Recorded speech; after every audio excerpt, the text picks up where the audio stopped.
Hello, accountability buddies. I'm Les, and this is another episode of Less is More Healthy. Welcome to all the new subscribers. I know you're all here for bike content. That's not all I do on this channel. I talk mainly about my health and my wellness. Not looking for advice here. I am out for a Saturday morning bike ride before I have to go to an event for work. It's not really my jam. It's a formal fundraiser. Not my jam. I'd much rather be out on my bike. Anyway, I am doing probably an ill-advised 10-mile ride before I go to this fundraiser because this is my happy place. That is not. So let's talk about, so I'm probably 30 miles all in so far on the Ozark Trail G.1 Explorer. I have, let's see, a couple of thoughts. So I've done a mix of road and gravel. Probably a third of the miles has been on actual gravel roads. I'm off on a gravel road right now, so this is one of my favorite spots to ride out to. It is the Danvers or Danversport water tower.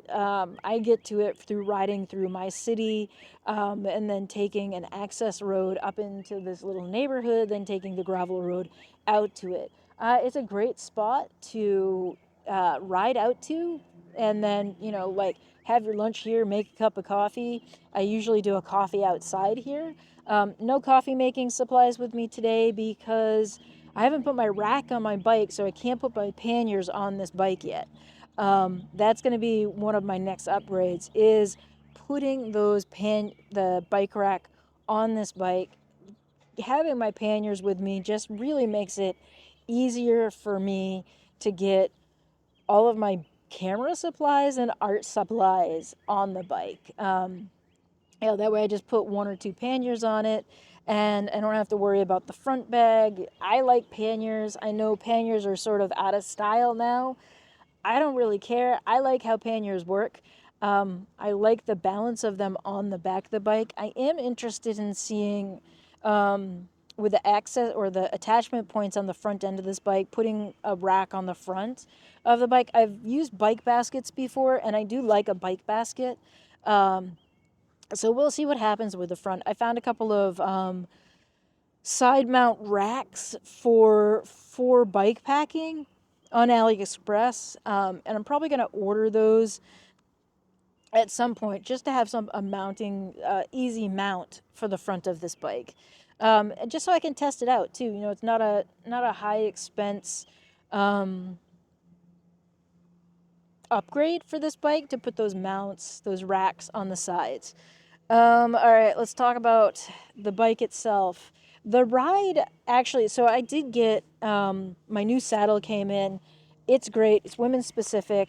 It's a Surface RX Infinite Comfort System. The women's specific version of that, it looks like an old lady saddle for sure. It's really squishy.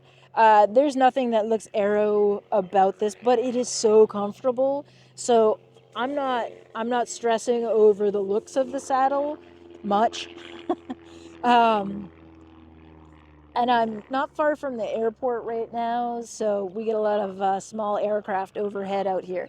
So the saddle is here. My seat post arrived. I did put a carbon fiber seat post on this bike, and I did that largely because I think putting carbon fiber bling onto a Walmart bike is hilarious. Yeah. Also, it was only $25, and it was lighter than some of the other options out there. So carbon fiber seat post. It's very adjustable, pretty easily adjustable too, with two hex bolts. So no complaints with that so far. The seat and seat post work pretty well. I did have some problems even with fiber paste with the seat post sliding down just over every bump. I did finally end up just grabbing my bike tool and tightening the clamp down 3 or 4 turns, much tighter than necessary, or I felt was necessary, or would have been necessary with the other seat post. But I'm also worried that I might crush the carbon fiber of the seat post and cause problems later on. That being said, it's fine as it is now. Might need to adjust the seat a little bit, and because it's the way the seat itself is shaped makes it hard to see if it's level or not. So I'll figure that out later. Right now, it's pretty comfortable for the riding I've been doing. Done 5 miles, no groin pain at all, which is all I can hope for, right? I have worked, I reached out to a guy on Facebook Marketplace who has a used rear 700C tire from a Kona Do. I know it's not anything special, but it's also significantly cheaper than buying a new rear wheel anywhere online. So I like the idea of like using something used, buying something used and putting it on this bike. So I've also got started the plans for making a custom frame bag for this bike, which again also feels a little on the ridiculous side. I'm not gonna have a custom frame bag made for it. I'm making it myself, which is something I've done before. If you've seen some of my other ride videos or some of my other videos, I made a custom frame bag for the Kona, and that worked out great. This time I'm gonna use a slightly different material for the bag itself. The material I used before was not good. I used IKEA bags to make it, and they're, despite what people will tell you, IKEA bags are not waterproof. Those things, even though I had taped the seams, leaked like a sieve. And the bag itself survived, very sturdy bag, worked really well. But was everything, anytime I'd go over a puddle or if it rained when I was out for a ride, everything in the bag was soaking wet. So I couldn't trust anything that needed to stay perfectly dry to it. I had to put my tool pouch into a zipper bag to keep it from rusting. So there were a couple of times before I learned that that was leaking as badly as it was, that my tool pouch, I had to take it out, roll it out while I was at work, and let it dry. Now I've got a waterproof tool pouch strapped to the underside of my down tube. And that's working fine so far. And let's see, what else is going on with the bike? The gearing, one of the reasons I mentioned the rear wheel is that the gearing on this bike, for me and my capabilities, especially where I'm at right now, where I'm rebuilding my fitness slowly, I I can't climb hills in these gears. I'm just going to be frank. The gear climbing ability of this bike as it is not good for me.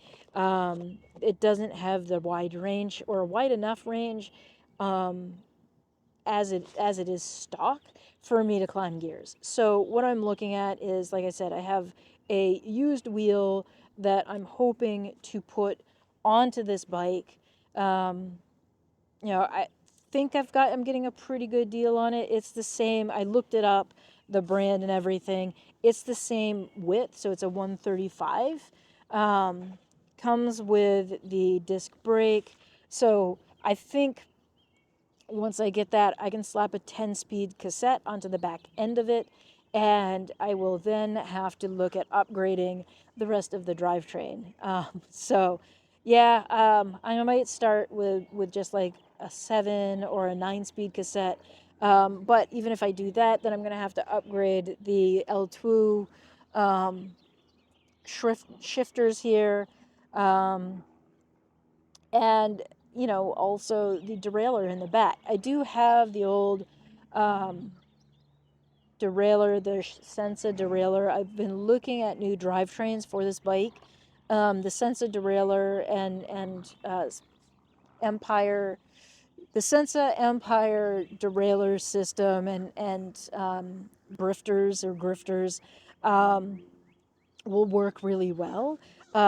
But that's another $200 to sink into the bike, and that's not really what I want to do yet. So I think I'm going to be looking at keeping this grip shift and moving I've got a shifter, bar end shifter, that I'd be able to use with an 8 or a 9-speed cassette. We'll see if the Shimano tourney can handle that. If not, I think I've got an 8-speed, an old Shimano 8-speed, that I can swap onto this bike. So at first, what I'm trying to do with this bike is upgrade it with things that I already own or that are low cost. So I'm looking at like AliExpress upgrades. I'm looking at Facebook Marketplace upgrades, things like that. I'm not looking to spend an astronomical amount of money on this bike, but I really like the idea of just buying a $250 frame and upgrading it with the things as I can afford it. Kind of like what I did with the Kona last year. Um, and, thus far, like the bike is perfectly rideable as it is. Do I want to commute the 12 and a half miles to work on this bike as it is? No, but only because there are a couple of hills on the way to work and then on the way home that are brutal. If it was as flat, once I get past those hills, the route to work is pretty flat. There aren't many brutal hills. Once I get into the commute, once I get past those first 2 miles, things are pretty chill. So this bike could do that commute.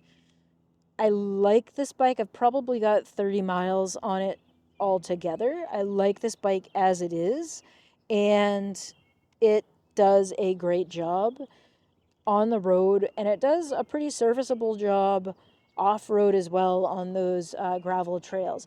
I've taken it on a couple of questionable trails. There'll be some, I don't know if I'm going to use the video on this one, but I did the Norwood Pond, which is this like little trail loop over on the other side of my city called Norwood Pond Trail System.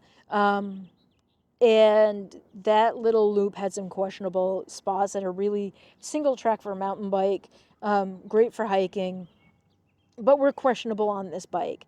I'm not as comfortable in the drops as I am on a straight bar or a flat bar.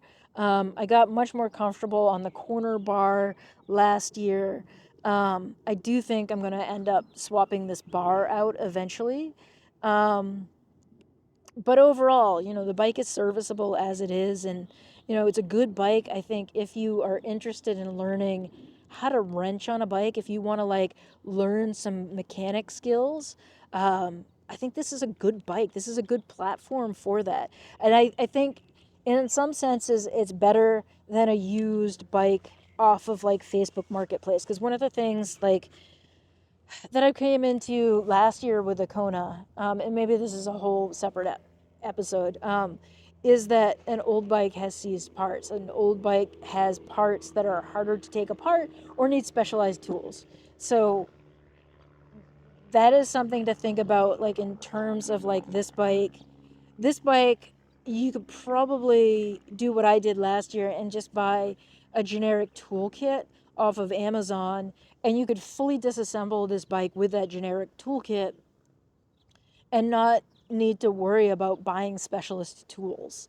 The only thing that I would say when you buy a Walmart bike that you definitely want to get is a rear derailleur hanger adjustment tool. Like I got mine for under $20 on AliExpress, the Zitto or ZTTO brand.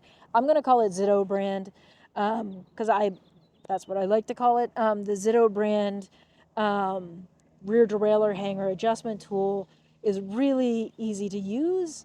It also was relatively inexpensive. It was under $20. It's something that I've used on all of my bikes. It's also something that I think is going to solve some of my problems on this bike. I've attempted and I have adjusted the rear derailleur a couple of times. It still skips. It still isn't all that. I know some people had a really good experience with the rear derailleur just working right out of the box. I have not had that experience. Mine has just skipped and stuttered all over the place. It takes a minute to engage. It's just not the world's greatest derailleur. But I do think if I adjust that derailleur hanger, it's going to help a lot. So anyway, this is dragging on. It's been a 15-minute episode, despite the fact that I usually try to make these 10 minutes long. Thank you for being here. Thanks for like listening to me blather on about this bike. I appreciate you being here, and I'll see you next time. Hit that subscribe and thumbs up. I appreciate it. Bye.